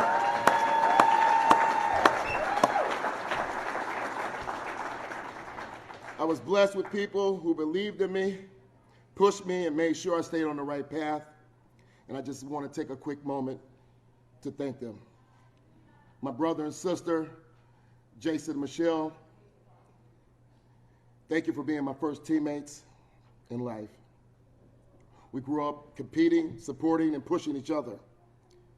Michelle was a pretty decent softball player, lefty like her brother. She led the family in curfew violations, as I said. that record still stands. I had to teach my brother Jason everything about sports. He was clueless. Baseball and basketball, he began to get better at time. Not bad. He never beat me, though. To my teammates, thank you guys who are here. Streepy, Lance Clark, Mike Sitter, every teammate that I shared the field with, I want to thank you. We came together for the love of the game, Hoff. And somewhere along the way, we became brothers. That brotherhood kept us together. Migo, I see you. To my coaches, I'd like to take a moment just to thank them all. I had some tough coaches. Some tough, hard-nosed coaches. Dave Cookland, of course. Jim Hoffman. Tell him I said happy birthday. Coach Borzak, my wide receiver coach, thank you so much. We had a coach named Bob Nelson. He was hard-nosed and tough, but he genuinely cared about every player that he coached. He knew to love the game, inside and out. He was able to manage my cousin Tony, 1982 World Series champions. Tony caught the last out of that World Series. So then a few years later, my team, 1985, Bob Nelson led us back to the World Series in New York. One of the greatest surprises along the way we get to O'Hare, we got a chance to meet and shake hands with the greatest of all time, Muhammad Ali. Now, I cannot go on any longer without thanking my parents, Minnie and Cornell Jackson, married 55 years. Shout out for that.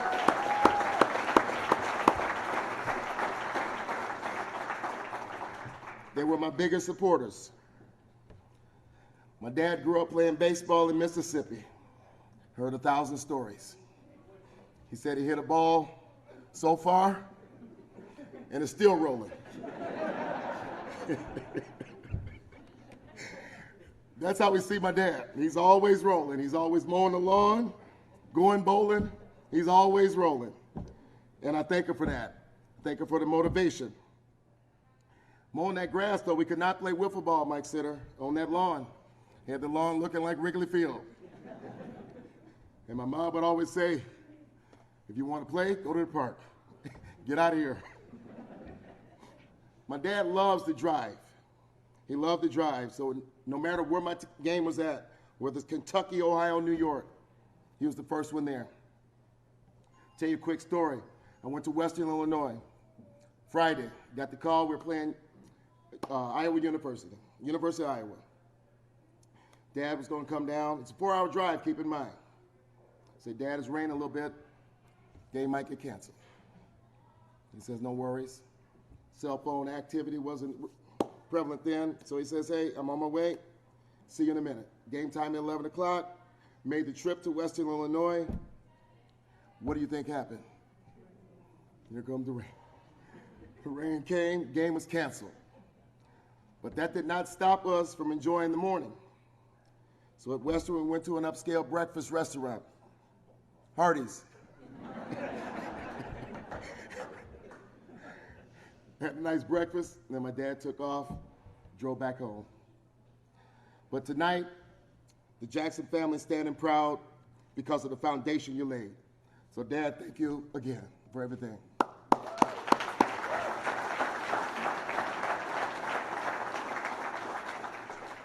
Talking about curfews, it is past my mom's curfew. So I'm glad she's here tonight. I want to honor my mom. She's the quiet hero behind it all. She made sure I never played on an empty stomach and always had my uniform ready. Back-to-back games, I'm always sliding. She would never have me with a dirty uniform. She raised me in Second Baptist Church, where I currently reside as a trustee, and where I learned the values of faith, discipline, and hard work. We definitely kept her busy with constant sports, but she was always there. Not just for me, but for my brother, my sister, my 2 boys, my nieces, and now my grandkids. She truly is the heart and soul of our sports family. Her love, her strength, and her sacrifices made all this possible for me tonight.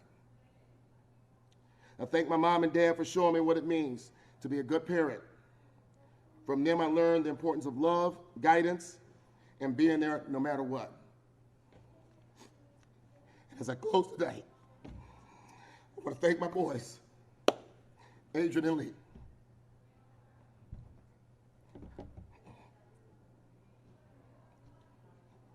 You two have been my heart, my joy, and my pride. Raising you has been an honor of my life. I love you both more than words can ever express. Thanks for traveling back to hang out with your dad. Lee Jr.'s coming in from North Carolina, Adrian, Seattle.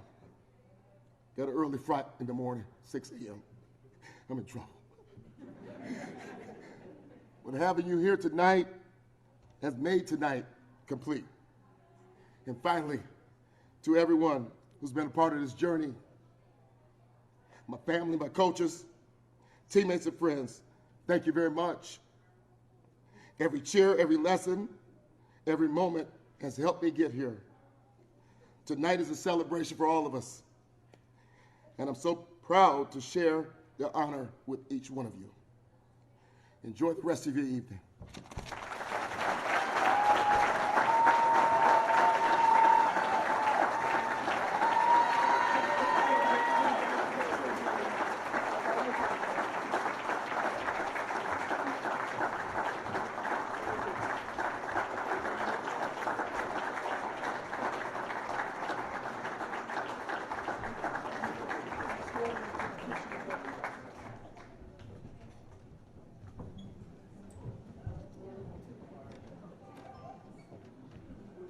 Next up, Ron Lang will present Jim Stinson.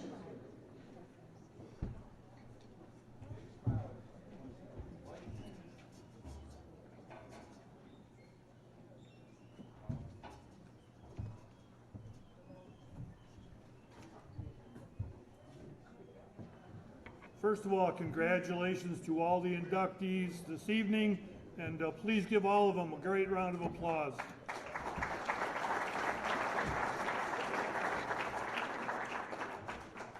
Jim Stinson, I hope you're listening up in Spokane, Washington, because this is your moment.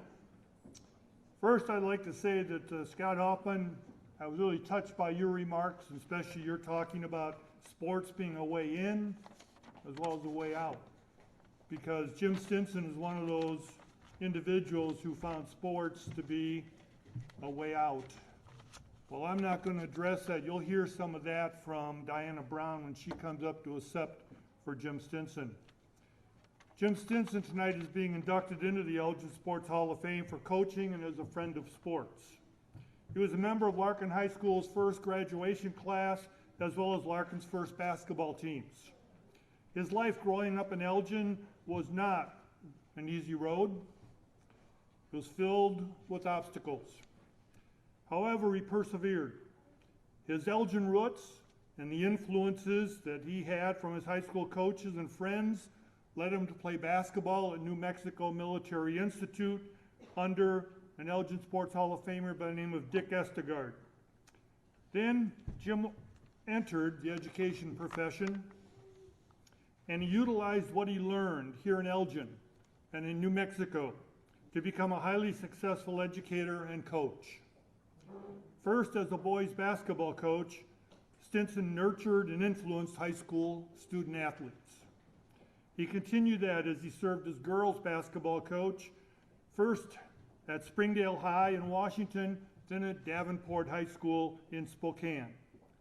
From 1991 to 1995, Jim's girls basketball teams won 111 games and lost 9, while winning back-to-back state championships, followed by a second place and a third place in state.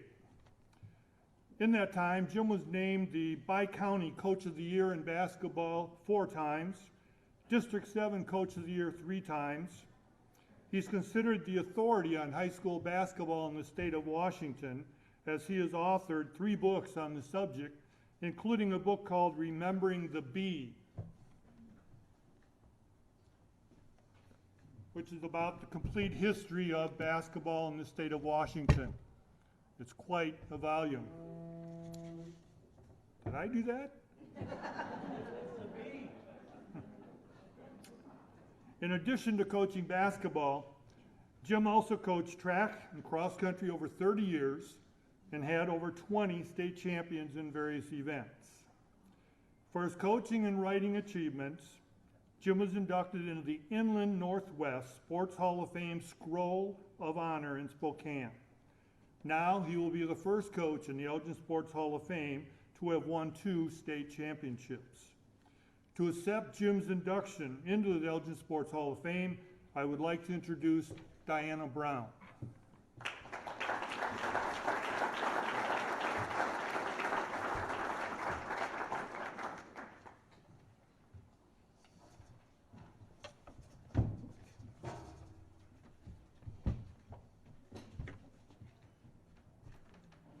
I'm honored to be here tonight to deliver Jim's address. I want to thank Diana Brown, the wife of one of my lifetime best friends, Doug Brown, for reading these heartfelt words. I am sorry I could not personally make it to this wonderful event, but health issues and the distance for this 79-year-old to travel from Spokane, Washington, have kept me home. I'll see me on YouTube. I still love Elgin and never have forgotten it.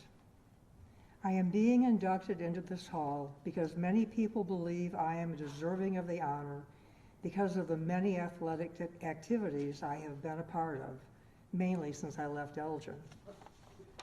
Thanks so much for this honor. The fun thing is, I am joining these contemporaries in the hall. Dick Estergaard, my college coach, Larkin teammate Blaine Royer, Don and Ken Brown, my best friend Doug's brothers, Bill Chesbro. If Larkin had been open, I would have played for him. Larkin Athletic Director Mike Farrow, Coach Ray Haley, my track coach Bill Hofstetter, and last but not least, the great Gus Vaughn, who was a Maroon when his Elgin High team lost to Larkin and Jim Stinson, the first 2 times the schools ever played.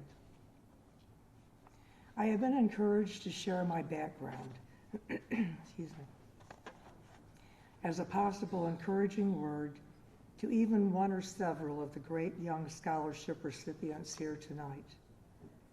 You can't order the life you get, but being born in 1946, the year after World War II ended, families were in the process of being rebuilt after the tough times that the Depression and World War II caused.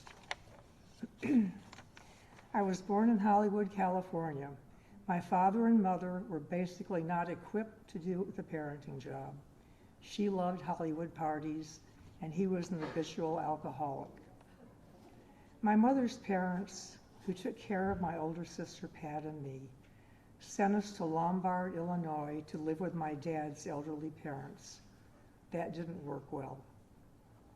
So my grandparents gave our custody to the state of Illinois.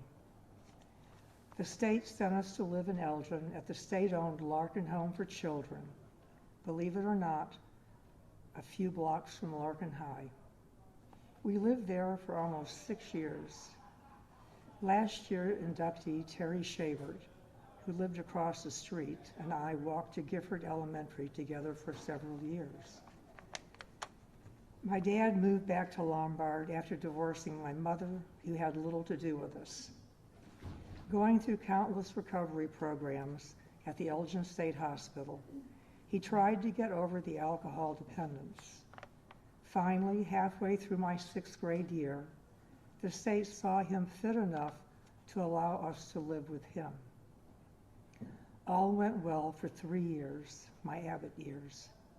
He had a good job, but his boss did not know the alcoholic background, and my family life soon ended. At age 51, Warren Stinson died at the Elgin State Hospital from cirrhosis of the liver. Excuse me. On the day I graduated from Larkin in June of 1964, Dr.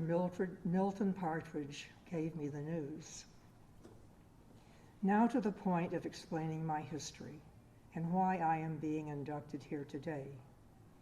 The Elgin High and Larkin families adopted me. It probably didn't hurt that I grew up to be 6 feet 5 inches tall, was a good rebounder, and had a hook shot that Lou Alcindor, Kareem Abdul-Jabbar, would have been proud of. Larkin also had great coaches, ex-Marine Al Sherline and Bill Farley. They prepared me for college. I lived with several families during my high school time, the Homas, the Partridges, the Browns, the McMinns. Bob Partridge and I were co-captains of Larkin's first team. Doug Brown, who passed away a year ago, and Bill Thomas were my best friends. Others who made sure that I was always okay and not going without were the O'Connors, Kathy, and the Wiltshires, Diana. Most of the Larkin faculty knew my situation. I felt the greatest teacher and most influential one I had was Harry Barnes. He made history so much fun.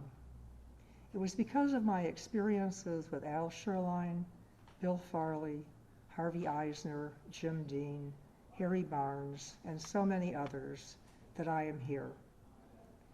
Before I graduated from Larkin, I pledged that someday I would be just like them. I was motivated to somehow pay them back for what they did for me, and that is what I have been doing for the last 50 years. I don't totally know if I did, but I tried. The words on the plaque describe many of my achievements, but the success I have had should go to the athletes and students I've been honored to work with. I had the honor of coaching my 3 kids, and the main thing they always said to me was, "Don't mess it up, Dad." Speaking of kids, the one who deserves the most credit for this induction is my wife, Judy. I wanted her picture on the plaque with mine, but she wouldn't go for it because she says she's in the witness protection program. After some bad games, she would say, "Jim who?" Seriously, coaches' wives are saints. She never missed a game.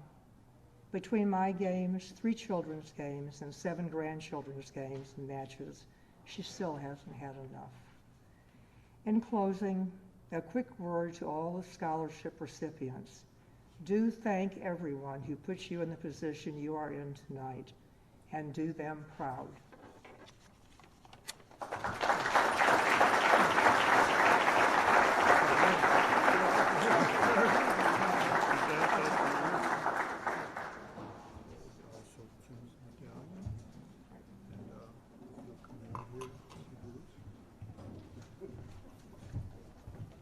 And Jim, I'd just like to say one final word on behalf of Jim. As he mentioned there, the influence of coaches, administrators on all these young people is unlimited and not appreciated enough. Jim, you're one. Coaches, ADs, thank you for the influence and the job you do with young people.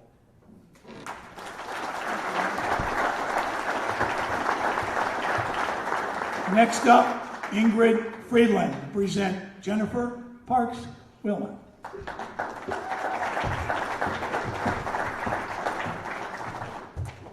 Hi, my name is Ingrid Crane Freeland. I graduated from St. Edward High School, go Green Wave, just a little bit. So I didn't go to the same high school as Jennifer, and I didn't play the same sport in college as Jennifer. She went to Elgin, I went to St. Ed's.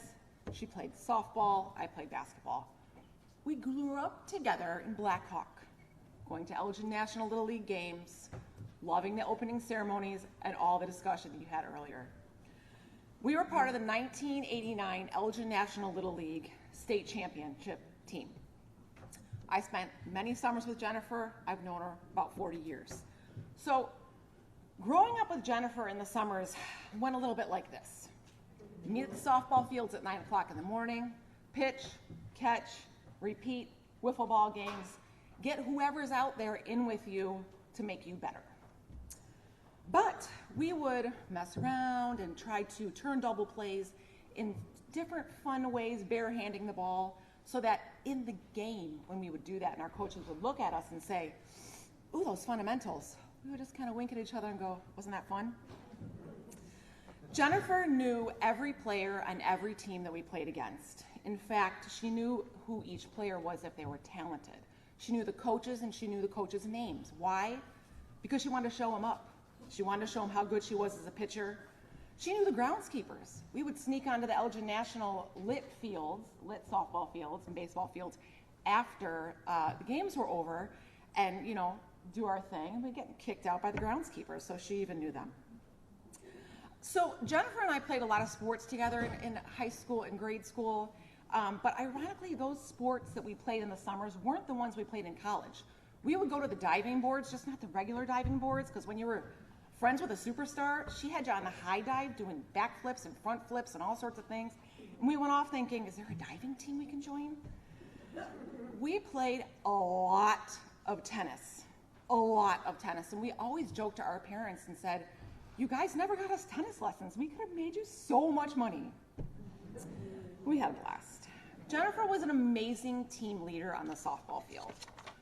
She was natural. She never blamed her teammates. She almost never made a mistake. Her mistake was letting someone get to first base as a pitcher.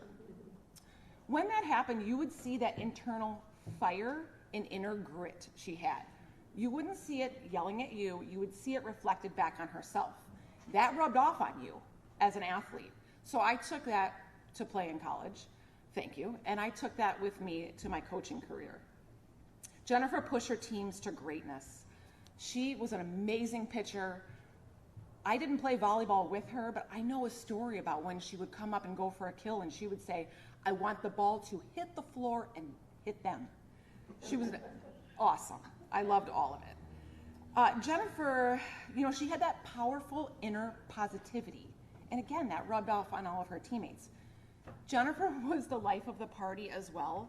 I didn't go to Elgin High, but I was there and heard all the stories about her rolling off of the Elgin High School softball bus with a boombox on her shoulder playing We Are the Champions when they show up to Larkin High School. And I mean, I think that was a little bit intimidating.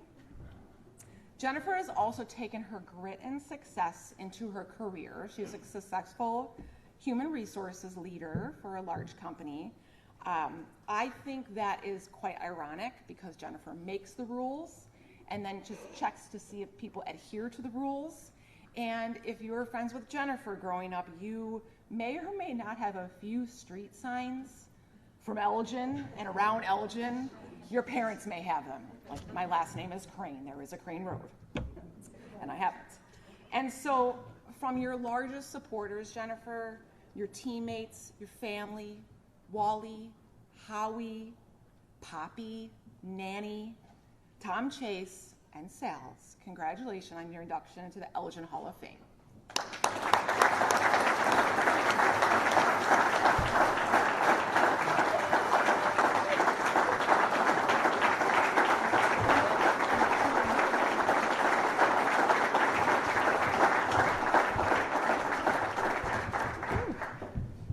Dim lighting. Thank you very much, Ingrid, for that introduction, I think.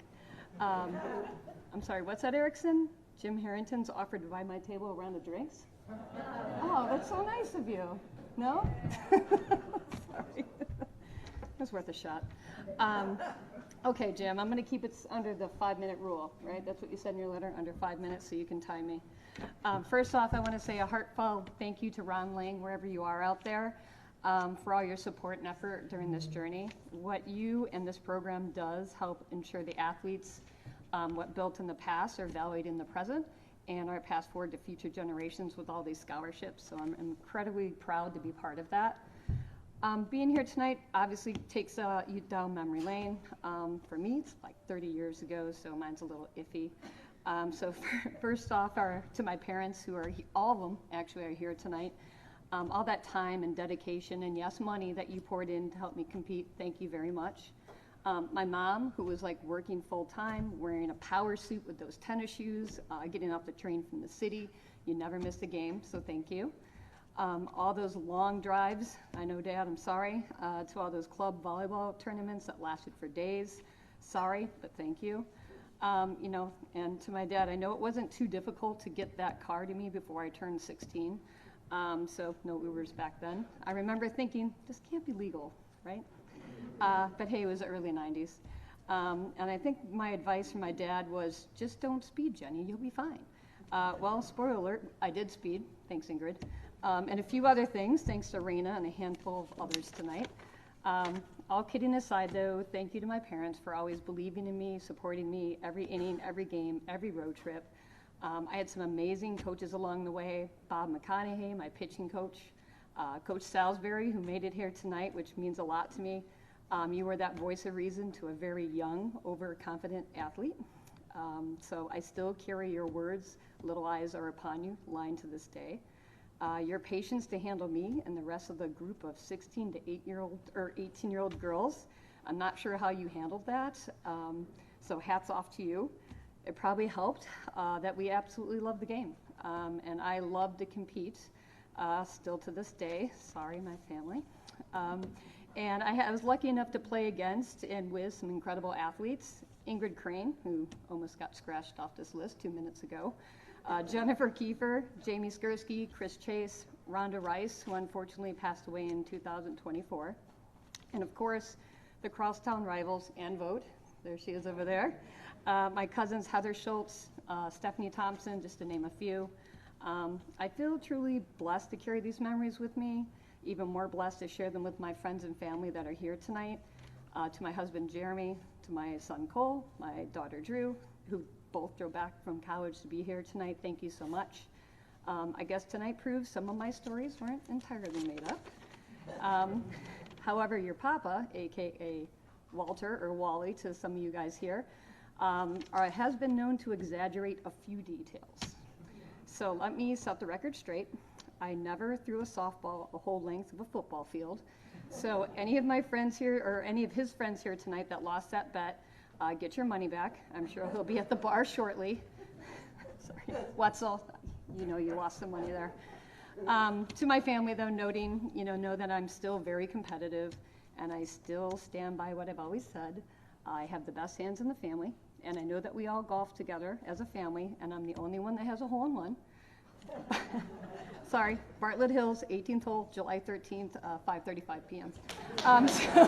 Just saying. But no, really, thank you for everybody that voted for me in this incredible honor. Thank you, and good night. Time. What's my time?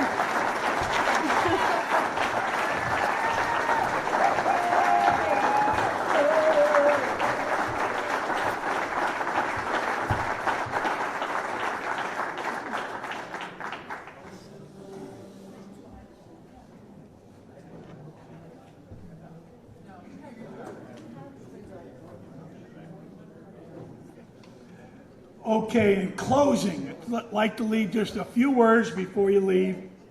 What a fantastic evening. So many successful people being honored tonight. We're going to ask you that we'll leave the backdrop. We'll be up for the next 20 minutes or so. We need to have 3 pictures taken, though, before anybody leaves tonight. We need the Vic Massey people that are here, including you, Augie. Pictures in front, we need that first. Second, we need all the inductees that are here tonight, including the 5 new ones. Please come over there for a picture. And then we need the 97-98 team to come over for a picture after that. Just wanted to let you know that after tonight, we have 219 inductees in our Hall of Fame. We have reached $878,000 in scholarship money. We've given out over 900 Outstanding Achievement Awards in our program. Our Touch Pro, if you haven't seen it yet, completely updated 4 years ago by Corey Topple. Corey's with us tonight. Fantastic job. Rachel Clark has redone our website. It's fantastic. It's easy to navigate. Even I can figure it out. Thank you, Rachel. All of the members, we couldn't do this without you people. This scholarship program is not going to happen unless we continue to support this organization. $40 membership a year plus any donation to the scholarship gives you an opportunity to vote for the inductees and also a free ticket to the banquet. So that's all we're asking you to do is please join and show us your support of what we're trying to do. It's a complete volunteer organization. No one on this board gets paid a nickel.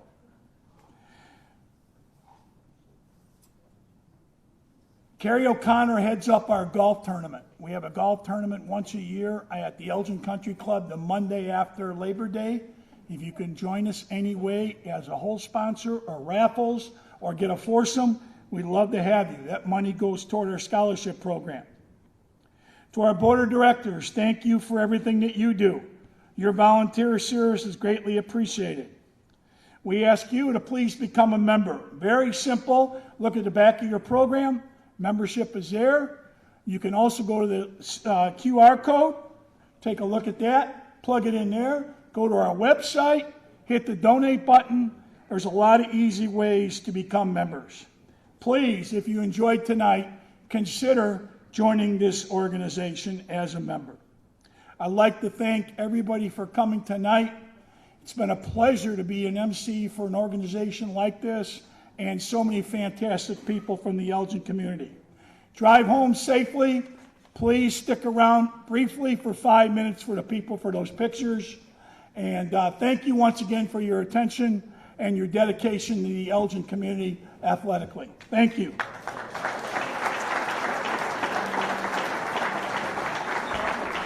Vic Massey, please, the Vic Massey people come up here first. Ron Lang, Kathy Lang, Frank Soleric, Mike Wall, Augie, come on up here and take a picture, please.